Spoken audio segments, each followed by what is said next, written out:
நேயர்களுக்கு அன்பு வணக்கம். மீண்டும் ஒரு ஆகச்சிறந்த நிகழ்ச்சியில் உங்கள் எல்லாருமே சந்திக்கிறதுல உள்ளபடி எனக்கு ரொம்ப சந்தோஷம். எப்படி இருக்கீங்க? நலமாக இருக்கீங்களா? இன்றைக்கி மோதிரம் வரையும் நிலா அப்படிங்கிற ஒரு அழகான கவிதை தொகுப்பை பற்றின ஒரு அறிமுகத்தை இந்த காணொலியில் கொடுக்கலாம் அப்படின்னு சொல்லிட்டு ஆசைப்பட்றேன். அதனால் நிகழ்ச்சியை ஸ்கிப் பண்ணாமல் பாருங்கள், சரியா? திரைப்பட விமர்சனங்கள் பண்ணிக்கிட்டு இருக்க நேரத்தில் புத்தகங்களுக்கான விமர்சனங்களும் மிக மிக அவசியம் அப்படிங்கிறதுக்காக தான் நேரம் கிடைக்கிறப்பெல்லாம் புத்தகங்களை அறிமுகம் செஞ்சுக்கிட்டு இருக்கேன். அப்படி இன்றைக்கி நம்ம அறிமுகப்படுத்தக்கூடிய புத்தகத்தை பற்றி பேசலாம், சரியா? அன்பு செல்வி சுப்புராஜ் இவங்க எழுதின மோதிரம் வரையும் நிலா இந்த கவிதை தொகுப்பு ரொம்ப சுவாரஸ்யமான தொகுப்பு அப்படின்னு சொல்லலாம். ஏன்னா இந்த கவிதையினுடைய 3 வரியை பார்த்திங்கன்னா, மோதிரம் வரையும் நிலா அப்படின்னு சொல்லும்போது இது அழகாக 3 வரிக்குள் அடக்கப்பட்டிருக்கக்கூடிய கவிதைகளின் தொகுப்பு அப்படின்னு நம்மளால் புரிஞ்சிக்க முடியுது. நான் கண்டிப்பாக இந்த புத்தகத்தை வாங்கும்போது இது என்ன தொகுப்பா அப்படின்லாம் கேட்கல. கவிதை தொகுப்புன்னு சொன்னாங்க. கவிதை தொகுப்பை கையில் வாங்கிட்டேன். வாங்கிய பிறகு இந்த வரியை படிக்கும் பொழுதே இது தலைப்பல்ல, இதுவே ஒரு கவிதையை தலைப்பாக மாறி இருக்கிறது அப்படிங்கிறது புரியும் பொழுது தான் ரொம்ப ஆச்சரியமாக இருந்தது. ஏன்னா ஒரு படிமம் மோதிரம் அப்படின்னோடனே மோதிரம் எப்படி இருக்கும் அப்படிங்கிறது நம்மளுக்கு தெரியும். வரையும் நிலா, நிலாவுடைய அப்படின்னும் போது அந்த பார்வை, அந்த காட்சி படிமம் மனசுக்குள்ளே நிற்குது. அப்போ ஒரு காட்சி படிமத்தை மனசுக்குள் நிகழ்த்தும் ஒரு ரசவாதத்தை இந்த தொகுப்பினுடைய தலைப்பு ஏற்படுத்தியிருக்கு. அப்படிங்கிற ஒரே காரணத்திற்காக இந்த புத்தகத்தை முழுசாக படிக்கணும்னு ஆசைப்பட்டேன். புத்தகத்தை வாங்கி புரட்ட ஆரம்பித்தேன். வாய்ப்பே கிடையாது. புரட்டி முடிக்கும் பொழுது வேகமாக படிக்கல. ரொம்ப ஒவ்வொரு கவிதையும் படித்து முடிக்கும்பொழுது அப்படியே மனசு அப்படியே நிப்பாட்டி அந்த காட்சிக்குள்ளே போயிட்டு அந்த காட்சி படிமத்துக்குள்ளே கொஞ்ச நேரம் வசித்து விட்டு தான் வர முடிஞ்சது. ஸோ எனக்கு கிடைச்ச அந்த சந்தோஷத்தை நீங்களும் அனுபவிக்கணும் இல்லையா? இந்த தொகுப்பை வாங்கிய பிறகு எப்பயுமே நம்ம செய்கிற பழக்கம் என்ன தெரியுமா?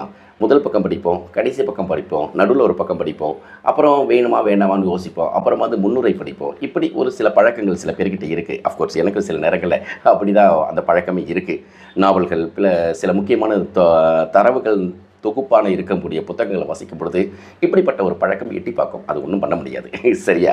அப்படி இருக்கும் பொழுது இந்த தொகுப்பை நான் இப்படி வாசித்தேன் அப்படின்னா முதல் பக்கத்துலேருந்து கடைசி பக்கம் வரைக்கும் வாசிக்கணும் முடிவு பண்ணியே வாசித்தேன். புதுவை தமிழ்நெஞ்சன் அவங்களுடைய ரொம்ப அழகான ஒரு பக்குவமான ஒரு அணிந்துரை இந்த நூலை பற்றி ரொம்ப தெளிவாக எழுதியிருக்காரு. புதுவை தமிழ்நெஞ்சன் அவர்களுடைய அந்த அணிந்துரை மனசுக்கு அவ்வளோ நெருக்கமாகவும், ஒரு புத்தகத்தை வாசிக்கிறதுக்கு முன்னாடியே அந்த அணிந்துரைக்குள் இந்த புத்தக பற்றிய ஒரு செய்தியும், நூலாசிரியை பற்றிய ஒரு அழகான குறிப்பும், அந்த நூல் என்ன பேசுது அப்படிங்கிறதையும் ரொம்ப தெளிவாக, அக்கறையாக, மிக நேர்த்தியாக, நேர்மையாக செஞ்சிருக்கிற புதுவை தமிழ்நெஞ்சன் அவர்கள். அதுக்கப்புறம் இன்னொரு மோதிரம் வரையும் நிலா ஹைக்கூ தொகுப்பை முன்வைத்து இந்த விமர்சனத்தை எழுதுகிற அப்படின்னு சொல்லிட்டு பொன்குமார் அவர்கள் எழுதியிருக்கக்கூடிய ஒரு விமர்சனம். அந்த விமர்சனத்திலையும் பல கவிதைகள், அது ஒரு பெரிய ஆய்வு கட்டுரைன்னே சொல்லலாம். மிக அருமையான ஒரு ஆய்வு கட்டுரையாக பொன்குமார் எழுதியிருக்கார். அவருக்கு அப்புறம் பார்த்திங்கன்னா தனித்துவமாக ஒளி வீசும் மோதிரம் வரையும் நிலா அப்படின்னு சொல்லிட்டு அருணாச்சல சிவா அவர்களுடைய ஒரு 2 பக்கத்துக்கான ஒரு இந்த நூல் குறித்த பார்வையை பதிவு செஞ்சிருக்கார். அதுக்கப்புறம் நீங்களாம் பண்ணிட்டீங்க சார், நான் போதும், நான் அதோடு நிப்பாட்ட மாட்டேன்னு சொல்லிட்டு ஒரே பக்கத்தில் இந்த நூல் ஏன் எழுதப்பட்டது, இந்த நூலுக்கு பின்னணி என்ன, எல்லாமே ஒரே பக்கத்திற்குள் அடக்கியிருக்கிறாங்க நூலாசிரியர் அன்பு செல்வி சுப்புராஜ். இந்த தொகுப்பினுடைய சுவாரஸ்யமே இதுதான். ஏன்னா இந்த தொகுப்பை வாசிக்கிற பொழுது இந்த அணிந்துரைகளையும் அவங்களுடைய ஆசிரியருடைய உரையையும் படித்து முடிக்கும் பொழுதே புத்தகம் மிக தரம் வாய்ந்த புத்தகமாக நம்ம கண் முன்னாடி விரிய ஆரம்பிக்கும். கவிதைக்குள்ளே போக போகிறேன். கவிதைக்குள்ளே போகும்பொழுது கவிதையை புரட்டுறேன். முதல் கவிதை கண்ணில் படுது. ஒரு பக்கத்துக்கு 2 கவிதை தான் இருக்குது. ரொம்ப சுவாரஸ்யமாக அந்த பதிவு செஞ்சிருக்கிற விஷயம் அழகு. அடுக்கிய துணிகளை கலைத்து போட்டது குழந்தை. முதல் 2 வரை படித்து முடிச்சிட்டேன். அடுக்கிய துணிகளை கலைத்து போட்டது குழந்தை. அடுத்த வரி தான் மிகப்பெரிய அழகு. வீடு வீடானது. மியூசியம் வாங்க சில வீடுகள்லாம் இருக்கும், பார்த்துருப்பீங்களா? வச்ச பொருள் அங்கேயே இருக்கும், அப்படியே தெளிவாக, அப்படியே ரொம்ப கண்ணாடி பல வீடு. எங்கள் வீட்டுக்கு அப்படியே வைக்க பொருள் அப்படி தாங்க இருக்கும். அப்படின்னா அந்த வீட்டில் குழந்தைகள் இல்லை என்ற அர்த்தம். வீடு என்றால் கொஞ்சம் அப்படி, ஏன்னா பெர்ஃபெக்ஷன் யாருமே கிடையாது இல்லையா? யார் தான் பெர்ஃபெக்டாக? எல்லாருக்குமே ஏதோ ஒரு குறையும் ஏதோ ஒரு தவறும் நிறைந்தவர்களாகத்தான் மனிதர்களே இருக்கும் பொழுது வீடு வீடாக இருக்கிறது என்றால் குழந்தைகளால் நிரம்பி இருக்கிறது என்றே அர்த்தம். அடுக்கிய துணைகளை கலைத்து போட்டது குழந்தை, வீடு வீடானது அப்படின்னு அந்த கவிதை. முதல் அந்த கவிதையை படித்து முடித்த உடனே 2வது கவிதையை பார்க்குறேன். மிகப்பெரிய அதிர்வு. ஊதிய பலூனுக்குள் நீரூற்றி விளையாடினால் வெடித்து சிதறியது வானம்.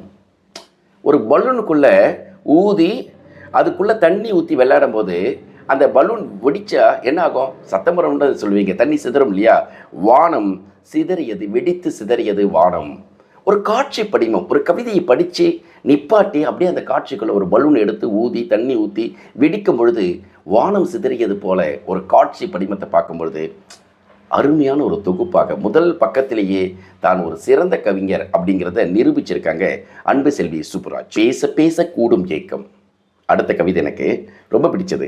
பேச பேச கூடும் ஏக்கம் காணொளியில் பெயரன். காணொளியில் பெயரன், அதாவது வீடியோ சேட்டிங்கில் நம்ம பார்த்துட்டு இருக்கும்போது நம்மளுடைய பேரன் இருக்கான்னு வச்சுக்கோங்களேன். ஒரு தாத்தா பாட்டிகளுக்கு, அதாவது தன்னுடைய மகளை கொஞ்சிய அதே அம்மா அப்பாக்கள் தான் தன்னுடைய பேரனையும் பேத்திகளையும் கொஞ்சி கொண்டிருக்கிறார்கள் அப்படிங்கிறத பேச பேச கூடும் ஏக்கம். என்ன ஒரு குழலினது யாழினது என்ப தம் மக்கள் மழலை சொல் கேளாதார், வள்ளுவர் சொல்வார் இல்லையா. இங்கே மழலை சொல் கேளாதார் யாருன்னா தன் மக்கள், தன்னுடைய மகள் பெற்ற பிள்ளைகளை கொஞ்சக்கூடிய தாத்தா பாட்டிகளை கூட சொல்கிற மாதிரி நம்ம எடுத்துக்கலாம். அது அழகாக இந்த 2-3 வரிக்குள்ள பேச பேச கூடும் ஏக்கம் காணொளியில் பெயரன். வாய்ப்பே கிடையாது. ரொம்ப அற்புதமான கவிதையாக நிற்குது. இப்படியே இந்த கவிதையை புரட்டிக்கிட்டே போகிறேன். ஒரு இடத்துல பார்க்குறேன், பலத்த காற்று உரசாமல் நிற்கும் மரங்கள் தியானத்தில் புத்தர். என்ன இது, என்ன ஒரு ஆச்சரியமான படிமம் பாருங்களேன். இருளில் அடர்த்தி விலக தெளிவாக தெரிகிறார் சிரிக்கும் புத்தர். வாய்ப்பில்லை. இந்த கவிதையில் இதில் பார்த்தீங்கன்னா புத்தரை பற்றி நிறைய இந்த பக்கத்தில் முழுக்க முழுக்க அப்படி தான் இருக்குது. புத்தரின் தியானம் வெயிலை மறைக்கும் மூங்கில் நிழல், வெளிச்ச காடு மூளையில் கொஞ்சம் இருள். அள்ளிய நீர் சொட்டி கொண்டிருந்தது, அள்ளிய நீர் சொட்டி கொண்டிருக்கிறது நிலா. நிலா பற்றி நிறைய கவிதைகளை பரவலாக இப்போ இந்த தொகுப்புகள் வச்சுருக்காங்க. ஏன்னா மோதிரம் வரையும் நிலா அப்படின்னு சொன்னோன்னே நிலா கவிதைகள் அங்கொன்றும் இங்கொன்றுமாக விரவி இருக்கிறது அப்படின்னே சொல்லலாம். உதிர்கிறது பூ செடிக்கு வலிக்கும் தடவி தருகிறது குழந்தை. வாவ், என்ன ஒரு அழகில்லை. உதிர்கிறது பூ செடிக்கு வலிக்கும் தடவி தருகிறது குழந்தை. அதாவது வாடிய பயிரை கண்டபோதெல்லாம் வாடினேன் அப்படின்னு சொல்லிட்டு வள்ளலார் பிறந்த மண் சொல்லிய வாக்கு. ஒரு குழந்தை மனசு எல்லாருக்குமே தேவை. செடியிலிருந்து ஒரு பூ உதிர்ந்தால் செடிக்கு வலிக்குமேன்னு சொல்லிட்டு தடவி தருகிறது குழந்தை. வாய்ப்பே இல்லை மேடம். ரொம்ப அழகான ஒரு கவிதையாக நான் பார்க்குறேன். உதிர்ந்த பூக்களை பற்றி ஹைக்கூலே ரொம்ப அழகாக சொல்லுவோம். கிளையில் உதிர்ந்த ஒரு பூ மீண்டும் கிளைக்கு திரும்பியது, ஓ வண்ணத்து பூச்சி. உதிர்ந்த பூ மீண்டும் கிளைக்கு திரும்பியது, ஓ வண்ணத்து பூச்சி. இது ஒரு அழகான ஒரு ஹைக்கூ கவிதையினுடைய சுவாரஸ்ய கவிதைகளாக சொல்லுவாங்க. வேண்டுதல் நிறைவேறிட கடன் சொல்கிறான் சாமியிடம். வேண்டுதல் நிறைவேறிட கடன் சொல்கிறான் சாமியிடம். அன்னாடங்காட்சிங்களுக்கும் மந்த்லி சேலரியில் மாத சம்பளங்களில் இருக்கக்கூடியவர்களுடைய வாழ்க்கையில் தான் சாமிக்கிட்ட ஒரு நேர்த்தி கடன் வச்சுப்போம். கடவுள்கிட்ட ஏதோ ஒரு அடிப்படையில் ஏதோ செய்கிறோன்ட்டு மொட்டை அடிக்கிறோம், காது குத்துறோம், ஏதோ ஒன்று இல்லை சாமிக்கு காணிக்கை செய்கிறோன்னு சொல்லிட்டு எதிர்பாராமல் சில சம்பவங்கள், சில செயல்கள், சில முக்கியமான விஷயங்களால் அது செய்ய முடியாமே தள்ளி போயிட்டே இருக்கும். ஏன்னா பண தேவை அதிகமாக இருக்கும், நமக்கான வருமானம் குறைச்சலாக இருக்கும். அப்போ என்ன செய்வோம், தள்ளி போட்டுக்கிட்டே இருப்போம். அப்போ என்ன சாமிகிட்ட சொல்லுவோம், சாமி தப்பாக எடுத்துக்காத சாமி, நான் அடுத்த முறை பண்ணிடுறேன். கடன் கேட்கிறோம், வேண்டுதல் நிறைவேறிட கடன் சொல்கிறான் சாமியிடம்.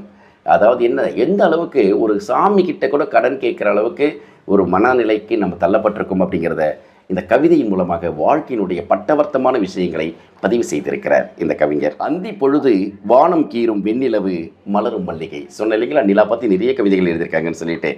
அதே மாதிரி இதில் இன்னொரு விஷயம், விடாது கேட்கும் தவளை சத்தம் பஞ்சடைத்து உறங்கும் மனிதன்.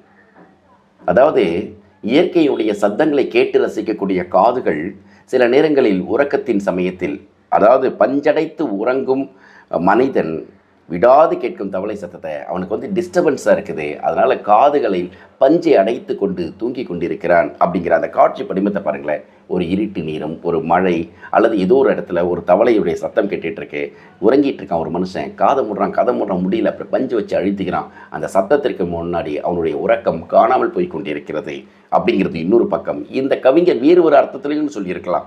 இல்லை, இந்த கவிதையை வாசிக்கும் பொழுது இப்போ நான் சொல்லும் பொழுதே விடாது கேட்கும் தவளை சத்தம் பஞ்சடைத்து உறங்கும் மனிதன் அப்படின்னு நான் சொல்லி முடித்தவொடனே உங்களுக்கு ஒரு காட்சி படிமம் சொல்லலாம், அல்லது நீங்கள் இன்னொரு கற்பனையை செஞ்சு பார்க்கலாம் இல்லையா. ஸோ இந்த கவிதைகள் எல்லாமே அப்படி தாங்க இருக்குது, முழுக்க முழுக்க முழுக்க முழுக்க இப்படி தான் இருக்குது. இதில் கடைசியாக 2 கவிதை எழுதியிருக்காங்க. குலைந்தது ஒற்றுமை, கை நழுவி போனது மாரியம்மன் கோவில். ஒரு கோவில் திருவிழா 2 சாதியினருக்கிடையே ஏற்பட்ட மோதலால் எப்படி கலவரப்பட்டு போகுதோ அல்லது நிறுத்தப்படுதோ கை நழுவி போகுதோ அப்படிங்கிறத நம்ம வந்து செய்திகளாக பார்க்குறோம். நிறைய பிரச்சனைகளை வந்து கோவில் திருவிழா கூட ஆரம்பமாக முன்வைக்கப்படுது அப்படிங்கிறதும், கோவில் திருவிழாக்களில் இருந்தால் சில பிரச்சனைகளை கட்டமைக்கப்படுகின்றன அப்படிங்கிறதும் நம்ம வந்து பார்த்துக்கிட்டு தான் இருக்கோம். அப்படி இருக்கும்போது குலைந்தது ஒற்றுமை, கை நழுவி போனது மாரியம்மன் கோவில். உண்மை, 2 பேருக்குள்ள நான் பெருசு நீ பெருசு அப்படிங்கிறப்ப நாங்கள் தான் செய்வோம் நீங்கள் தான் செய்வோம், இல்லை செய்யக்கூடாது. அப்போ இவங்க 2 பேரும் செய்யக்கூடாதுன்னா கோவில் திருவிழாவை யார் செய்வது? அப்போ பாதிக்கப்படுறது சாமி மட்டும் இல்லை, மக்கள் முழுக்க தங்களுடைய சாமிக்கு அர்ச்சனையோ அல்லது ஒரு திருவிழாவையோ நடத்தி பார்க்க கூட முடியாத அளவுக்கு கோர்ட்லாம் தலையிட்டுலாம் செஞ்ச செய்திகள் நம்ம படிக்கிறோம் இல்லையா? அதெல்லாம் ரொம்ப அழகாக 3 வரிக்குள்ளார குலைந்தது ஒற்றுமை, கை நழுவி போனது மாரியம்மன் கோவில். அதே மாதிரி கடைசி கவிதை ஒன்று இருக்கு, அடுக்குமாடி குடியிருப்புகள் உச்சியில் மரத்தை தேடிய பறவையின் கூட்டங்கள். கனமான கவிதையை நான் பார்க்குறேன். அடுக்குமாடி குடியிருப்புகள் உச்சியில் மரத்தை தேடிய பறவை கூடுகள். ஏன்னா அடுக்குமாடி குடியிருப்புகள் இருந்த இடத்துல ஒரு காலத்தில் மரங்கள் அடர்ந்து இருந்தது அப்படின்னு யோசிச்சு பாருங்களேன்.